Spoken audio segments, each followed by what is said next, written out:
Hey traders, TG Watkins here. Let's see, it is August 13th when I'm recording this, and I have made a video. This is going to be an update from the video I made a few weeks, couple months ago about some of these agricultural stocks. Partly because, well, I like to follow up on some of the things that I've done. I make sure that there is a track record to it, and so that we can actually talk to it. One of these stocks I do actually have a position in. It's down quite a bit because basically right after I got into it, it went straight down. But it is recovering, and I wanted to walk you guys through that as to how these things I think are actually continuing to repair and could actually still be good trades into the future if these are some of the things that you're into. But just showing you guys kind of the path of how they actually went in the beginning. So these are going to be the five agricultural stocks that we were talked about a few months ago. The first one being soybeans. And what I did here is I actually just took screenshots from the YouTube video so that we could see where we were when I was discussing this and then where it is. And we could see that for soybeans, they were about $25. And that was at the time. This is a weekly chart. And so I want to show you, if I come over here and we look at the weekly chart, it's also about $25. So from a price standpoint, it has not changed. What it did change was that there was a dip right here.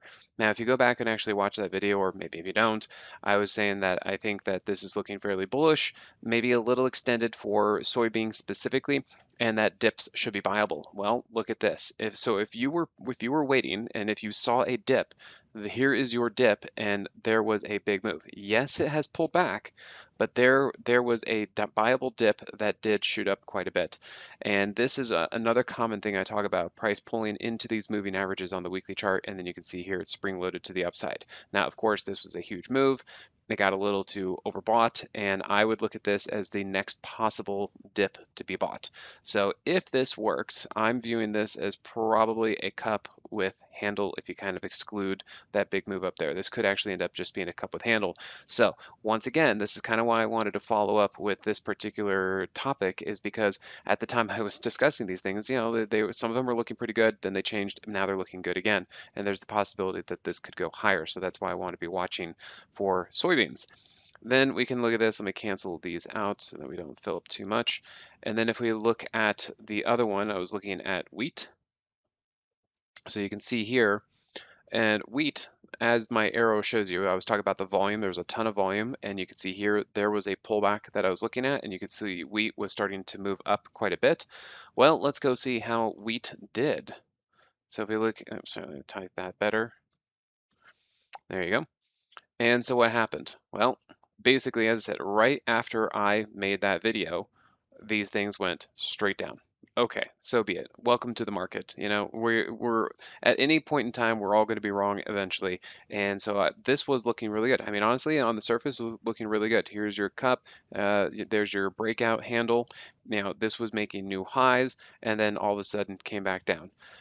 So that's just kind of what happened here. Now, if you give it a little bit of time, if you were looking at this bigger picture, look what happened. Price did pull back. It pulled back into a double bottom, even pulled back into support and up again, making newer highs. So that's why, even though that this particular time that I was looking at it didn't work, this is still actually trying to make new highs. And I think, again, this could be a pullback and we could actually continue to see this higher. So yet again, another reason why I wanted to show you guys an update as to what's going on here. Then we look at corn, and corn is the one that I actually have a position in. And you can see in through here, it was holding the pullback, and it really looked like this was kind of that cup, and it looked to me like it wanted to start to break out and go higher, especially with all of this volume. So what happened to corn? We come over here, and this was a doozy. And this really was a doozy. Pretty much as soon as I went in, right here, the thing went absolutely straight down. Now, the only other thing I can say to this is that when I was talking to the Moxie subscribers and the traders in the room, when I saw this come down so much, I saw this as another opportunity. Partly because you could see that there was a double bottom here, and then you could also see that this was very, very extended. I said that there's most likely going to be a snapback to the upside, and sure enough, there was. And we had several traders inside of the Moxie room take that trade based on what I was guiding in the room. And then from there, there is yet again, another pullback, and I actually want to see if this pullback continues to hold support, kind of like what we've been seeing with some of the agricultural stocks, is that, now we've had this pullback and I want to see if it holds and if we can actually get going up. So basically, what's going to be really interesting to see is if corn actually ends up, higher, somewhere up here, instead of doing it from this point, it's actually doing it from this point. And so I might even need to make a third video based on this stuff sometime in the future to see how that goes. One other thing I will point out to you on corn, and I think wheat was basically doing the same thing. Look here, we have price pulling back into the moving average, and you can see here we're starting to move back up again. So that is another thing I want to look for and see if these areas of support moving averages are actually going to continue to move up for us on them. Now here's another one, IPI. And this one too was looking pretty interesting. Yeah, making new highs. It pulled back. That pullback right there was looking pretty good to me. I wanted to see if this thing was going to go higher from here, and it did not. So let's take a look at that on the weekly charts.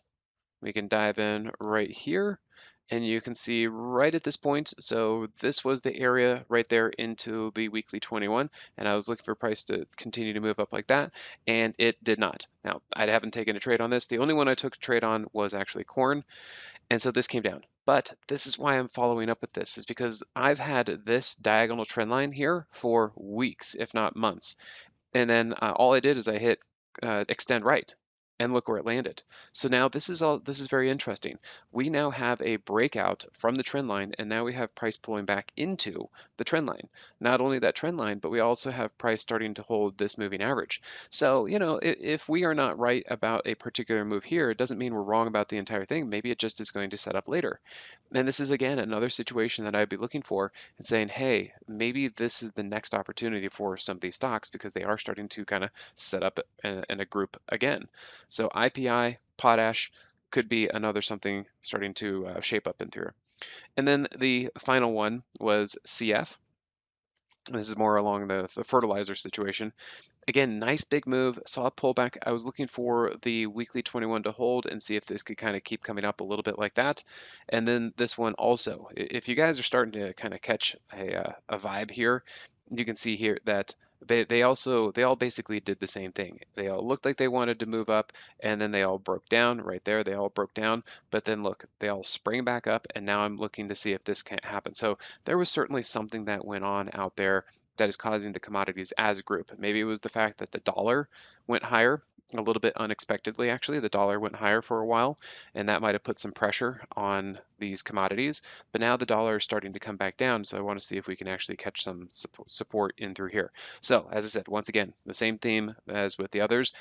Instead of moving up from here, they took a little detour, test support there. They might be testing some support here, and we might be actually getting these things to start moving up again. They're definitely not bearish. I mean, look at CF. You can see here that it is still holding the prior breakout level. And so if this ends up doing this and then goes higher, there might actually be something here. So thought I would communicate all this stuff again to you guys. And if you like it, hopefully you continue following these trades, and we'll see in another few months, we'll come back and see how these things are doing. But remember, if you have any questions, you want to come into the Moxie room, simplertrading.com/Moxie. All right, guys, thanks again, and we'll talk to you at the next one.